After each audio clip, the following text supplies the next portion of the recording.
Повторно сме со најмладите членови на семејството Јаневи и со нивните другари. Андреј, Николина, Маја,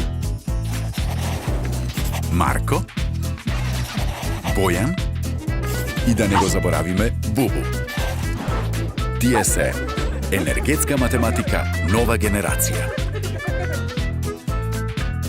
Николина годинава започна со студирање, а Андреј почна да учи во ново училиште.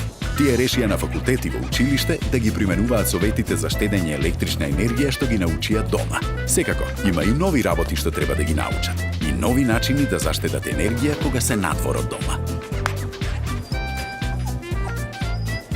Ако имаш малку текст што треба да го ископираш, наместо да го користиш фотокопирот, препиши го текстот. Или ако има повеќе текст, копирај го само тоа што ти е потребно од материјалот. Доколку имаш можност, користи електронски верзии од материјалот што ти е потребен. Или фотографирај го со мобилниот телефон. Ако 100 студенти, односно ученици, го следат овој совет во текот на една година, ќе се заштедат 1500 киловат-часови, а со заштедената сума, факултетот, односно училиштето, на крајот на годината ќе може да купи еден нов компјутер.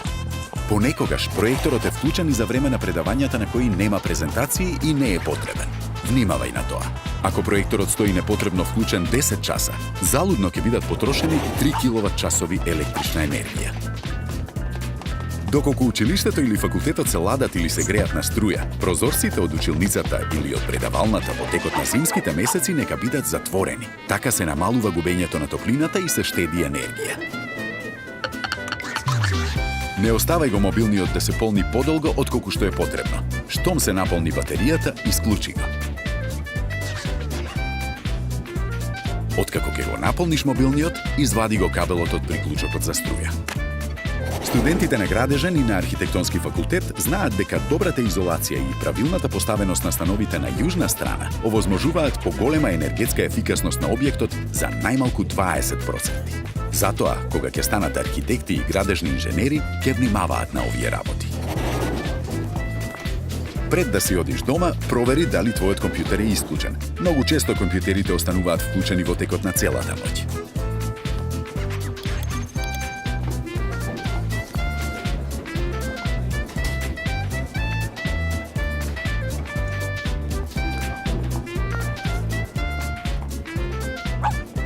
Ако имаш предавање навечер, не заборавај да го исклучиш светлото пред да си одиш.